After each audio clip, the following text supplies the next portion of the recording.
Assalamualaikum warahmatullahi wabarakatuh. Nama saya Dwi Wahidatul Akidah, NIM 3517071 dari Bimbingan Penyuluhan Islam IAIN Pekalongan. Oke, balik lagi di video tugas saya kali ini dari mata kuliah Keluarga Islam Ideal. Dimana di sini saya menjelaskan tentang mini research saya. Judulnya adalah pelaksanaan bimbingan konseling pranikah keluarga ideal perspektif Rasulullah. Langsung aja, pengertian dari menikah itu adalah akad yang dilakukan oleh laki-laki dan perempuan yang bukan mahramnya. Kemudian ada syaratnya, salah satunya yaitu umur yang cukup. Jadi umurnya itu laki-laki berusia 19 tahun, kemudian wanitanya berumur 17 tahun. Adapun tujuan dari menikah yaitu menghindari perbuatan yang tidak disukai sama Allah Subhanahu wa taala. Salah satunya yaitu menghindari perzinaan. Oke. Jadi kalau ini fokusnya adalah ke bimbingan pranikahnya, di mana penelitian ini, mini research ini saya buat sesuai pelaksanaannya di KUA Kecamatan Sirampok, Kabupaten Brebes. Nah, bimbingan pranikah itu sendiri yaitu adalah pengenalan atau sebagai gambaran di mana nanti kehidupan rumah tangga agar bisa menjadi keluarga yang sakinah, mawaddah, warahmah. Di sini lebih kayak ke edukasi sih, kayak nanti kalau misalnya ada masalah ini, itu cara nyelesainnya gimana. Kemudian ada asesmen kesiapan mental gitu, apakah udah benar-benar siap secara lahir maupun batin melakukan pernikahan ini. Jadi kan nanti gambaran pernikahan itu kan pengennya menuju keluarga yang bahagia dunia akhirat. Nah, jadi gambarannya itu agar nanti pas mereka menikah itu bisa seperti itu gitu, menjadi keluarga yang diharapkan sakinah, mawaddah, warahmah. Di sini tujuan dari persoalan-persoalan yang berkaitan dengan konseling pranikah, salah satunya adalah cinta dan komitmen. Cinta ini kan kalau orang udah cinta atau sudah menentukan untuk melakukan pernikahan, itu bisa didasari dengan cinta dan komitmen. Ada komitmen untuk setia, komitmen untuk selalu ada gitu, selalu mendampingi pasangannya apapun keadaannya. Kemudian ada pengenalan persoalan pribadi.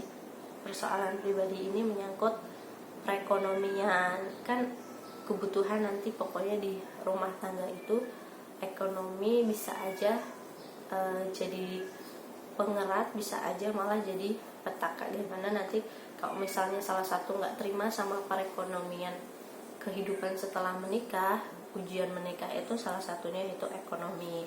Kemudian ada pasangan yang belum bekerja, jadi awalnya mereka menikah karena cinta.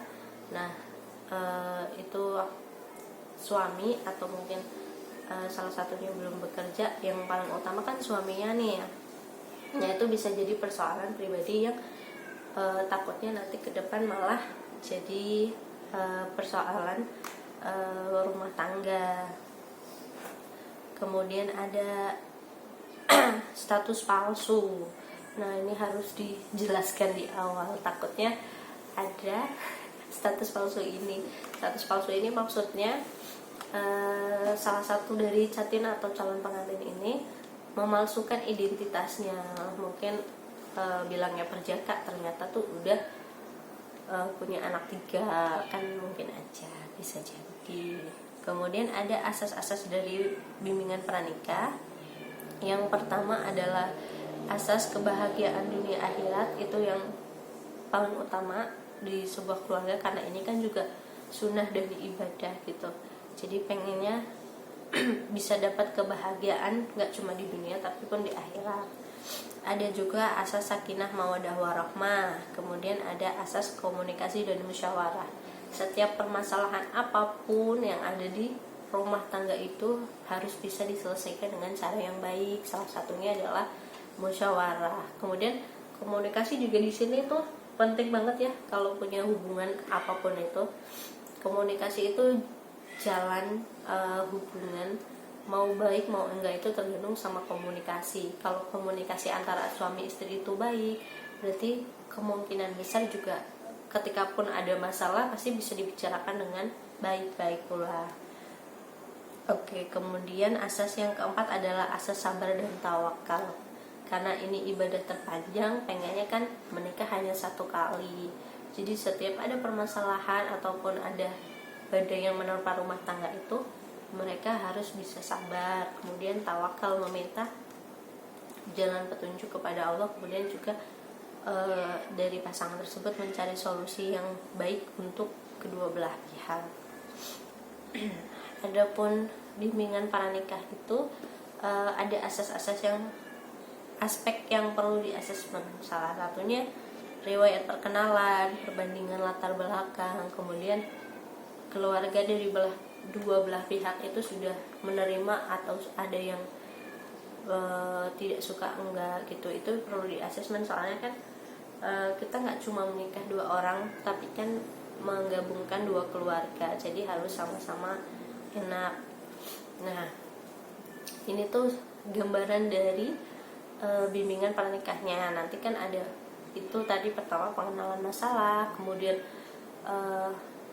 bimbingan untuk menjadi keluarga yang sakinah mawaddah warahmah itu bagaimana, kemudian ada kesiapan diri atau kesiapan mental dari kedua belah pihak, apakah mereka sudah benar-benar matang melakukan pernikahan ini untuk menjalankan hubungan terpanjang gitu. Karena kan yang diharapkan memang menikah hanya satu kali dengan satu orang yang sama. Nah itu, jadi sedikit gambarannya gitu di mini research saya. Nanti saya lakukan di KUA Kecamatan Sirampok, Kabupaten Brebes.